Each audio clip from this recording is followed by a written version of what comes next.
chers collègues, en 2009, la Cour des comptes avait révélé le montant exorbitant des dépenses de sondage de l'Élysée, plus de 3 millions d'euros en 2008, commandés en dehors des règles du Code des marchés publics et qui, pour certains d'entre eux, se trouvaient publiés par des médias afin de manipuler le débat public. Je veux aujourd'hui poser deux questions qui s'adressent au Premier ministre. D'abord, jusqu'où ira l'impunité politique du chef de l'État ? Car non seulement l'UMP a empêché le Parlement d'enquêter sur ce scandale, mais pire, ces pratiques continuent.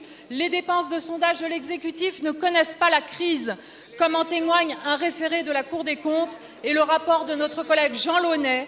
La baisse des dépenses de sondage de l'Élysée n'est que fictive, puisqu'en fait, elles ont été transférées au service d'information du gouvernement. Autrement dit, c'est Matignon qui paye désormais la boulimie sondagière de Nicolas Sarkozy. Jusqu'à quand? Deuxième question, jusqu'où ira l'impunité juridique des protégés du pouvoir?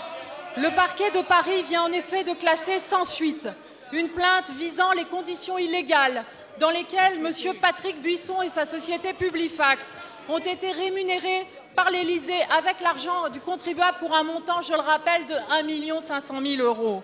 Il y a donc désormais dans ce pays une irresponsabilité pénale du chef de l'État et de ses collaborateurs et de ses prestataires. Comment la justice peut-elle d'un côté protéger M. Buisson en lui assurant une totale impunité et de l'autre accepter que ce même M. Buisson poursuive devant les tribunaux le journal Marianne et le journal Libération, dont le seul tort est d'avoir rendu compte de ce scandale? La parole est à M. Henri Drincourt, ministre chargé des relations avec le Parlement.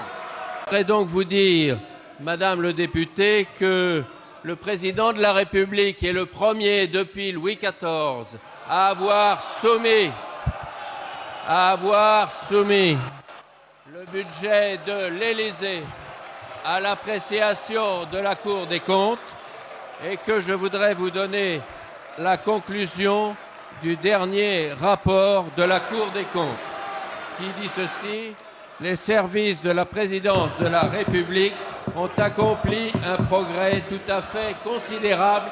Merci de le reconnaître. Je transmettrai la réponse au président de la République. Merci, Monsieur le ministre.